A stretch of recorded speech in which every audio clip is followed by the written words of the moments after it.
ये कहानी आपको बताएगी कि कैसे आप अपने मन को शांत कर सकते हैं।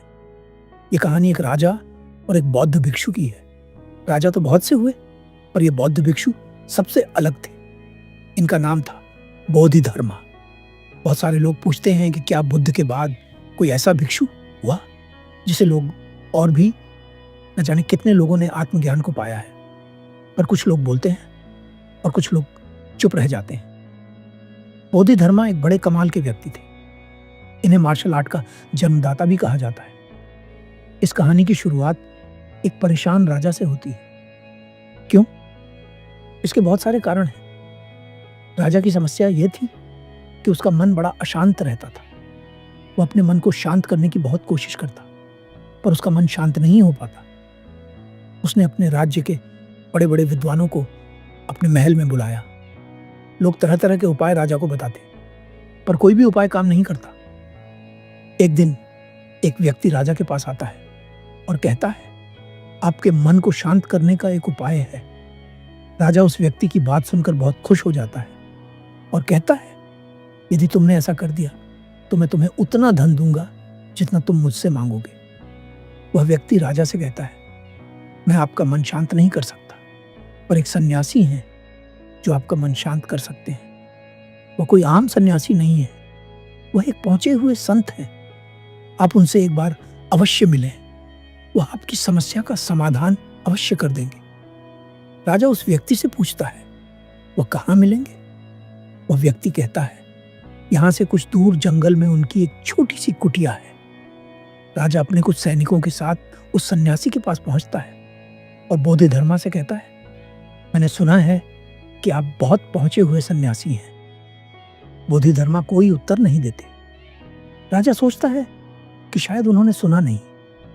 वह फिर कहता है, मैंने सुना है कि आप बहुत पहुंचे हुए सन्यासी हैं। क्या आप मेरी समस्या का समाधान कर सकते हैं? बोधिधर्मा राजा के प्रश्न का कोई उत्तर नहीं देते। राजा मन ही मन सोचता है कि बोधिधर्मा उसे कोई उत्तर क्यों नहीं दे रहे। राजा मुद्दे की बात पर आता है और पूछता है, क्या आप मेरे मन को शांत कर सकते हैं?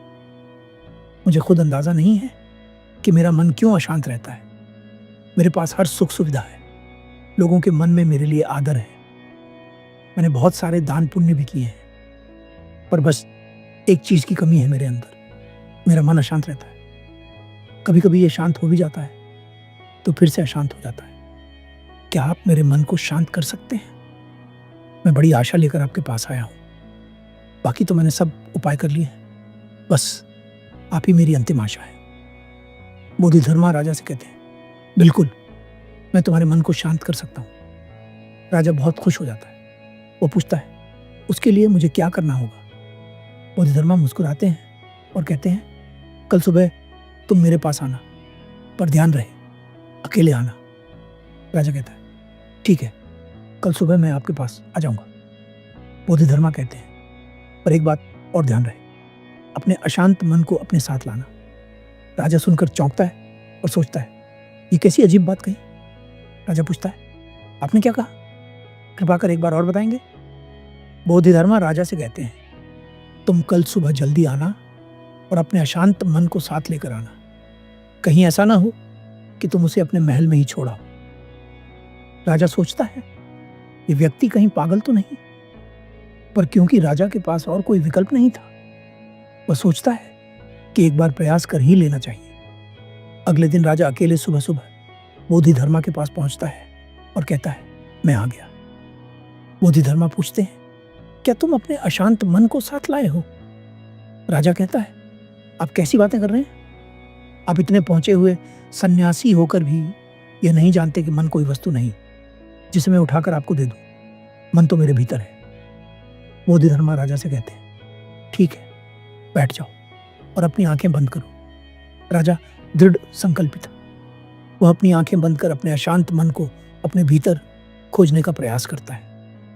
बहुत देर आंखें बंद करके बैठे रहने के बाद बोधिधर्मा राजा के कंधे पर हाथ रखते हैं और कहते हैं, आंखें खोलो।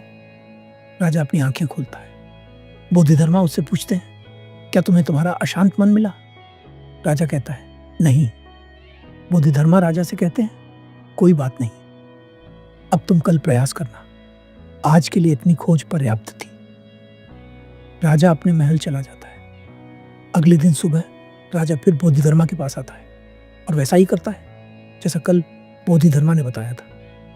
राजा बैठ जाता है, अपनी आंखें बंद कर लेता है और अपने उस अशांत मन को अपने भीतर ढूंढने का प्रयास करता है। बोधिधर्मा फिर से राजा के कंधे पर हाथ रखते हैं और पूछते हैं, क्या तुम्हारा अशांत मन मिला? राजा बड़ी शांत आवाज में बोधिधर्मा से कहता है, नहीं। बोधिधर्मा राजा से कहते हैं, कोई बात नहीं, आज के लिए इतना ही पर्याप्त है, अब तुम कल आना। अगले दिन सुबह राजा फिर बोधिधर्मा के पास आता है और वही प्रक्रिया दोहराता है। काफी समय बीत जाता है। बोधिधर्मा राजा के पास ही बैठे होते हैं। पूरा दिन बीत जाता है, पूरी रात बीत जाती है, पर राजा आंखें बंद किए बस अपने उस अशांत मन को ढूंढ रहा होता है। अगले दिन सुबह राजा की आंखें खुलती हैं। वह बोधिधर्मा के चरणों में गिर जाता है और कहता है, मुझे मेरा अशांत मन तो कहीं नहीं मिला, पर वह शांति जरूर मिल गई जिसकी तलाश में मैं अब तक भटक रहा था। उस राजा की ही तरह आप भी अपने मन की शांति को कहीं बाहर खोज रहे हैं। वह शांति कहीं बाहर नहीं, वह शांति आपके भीतर ही है। बस आपको जरूरत है उसे भीतर खोजने की। धन्यवाद।